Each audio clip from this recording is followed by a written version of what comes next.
As you know, I recently moved into a new house in Philippines. If you didn't, I explained it in the previous video, and the link will be down in the description for the previous video. And the last tenant left a big mess behind her, and also this. A small vase, some dry flowers,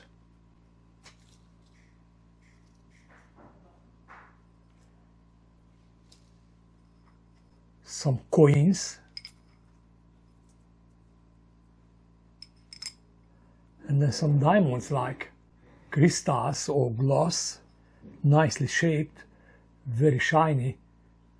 I'm not sure you can see on the video how shiny is it. It's like a jewelry, maybe it was part of the jewelry. Quite a few of them actually. One more here.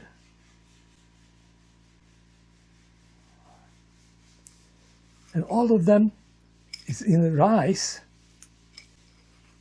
See, it's in rice. And this small vase, or more like a small glass teacup or a big coffee cup. At first I was thinking it's black magic.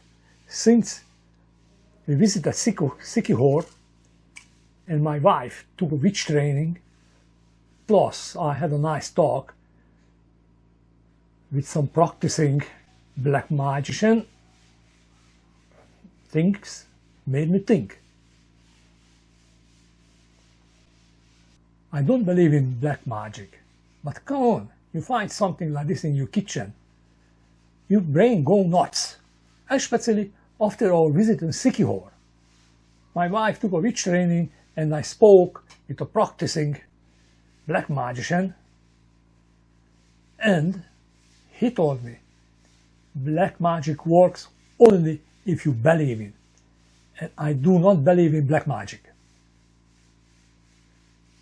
Somebody calls my kitchen, the rice never gonna cook properly again. No one cooks my kitchen, and the rice just cooking fine. However, we are in the Philippines, and things like this, as I said before, make you think. So I asked someone who knows this stuff really well. So according to this person, this is just wired. Nothing bad, it's just wired. It is not evil, not scary, just wired. Actually, this is a good charm. The rice means food, we will have a food.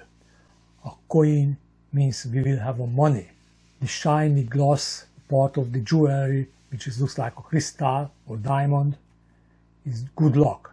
The dried flower, beauty. In the Philippines, some people mix this stuff together and hide in their kitchen cabinet. They hide it for good energy. It's like a homemade lucky jar. No demons, no curses, just good luck, just rice and coins. So here I am. I was worried I might turn into a frog or something more gross, and really, the last tenant decided to make sure she has a good luck. She probably just forgot there when she moved out. Or maybe she wanted to wish a good luck to me, which is very unlikely. The first time I didn't want to keep it. This is not my personal luck. It used to be, or supposed to be, her personal luck. Was she lucky? I don't know. I have no any contact with her. So did it work? I don't know. But if it did work, why she left it behind? So what should I do with it? This is the question. A question of the day. So the guy who knows this stuff about, he said, just be on the safe side, be respectful,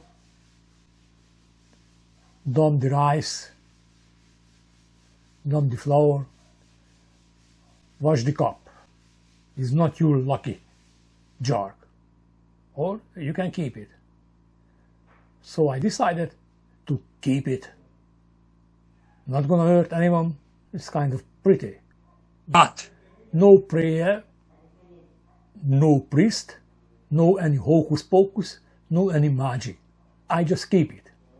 However, if you find something like this in your house, do not panic. Just look what is inside. Some rice, some coins, some flour, some shiny jewelry like glasses. That is a good luck. But if you find dirt, nails, broken glass, man, you better call the priest. That is really bad news. That is change all the story. Except if you do not believe in black magic. So yes, the last tenant did not curse me. She just had a very interesting taste for decoration.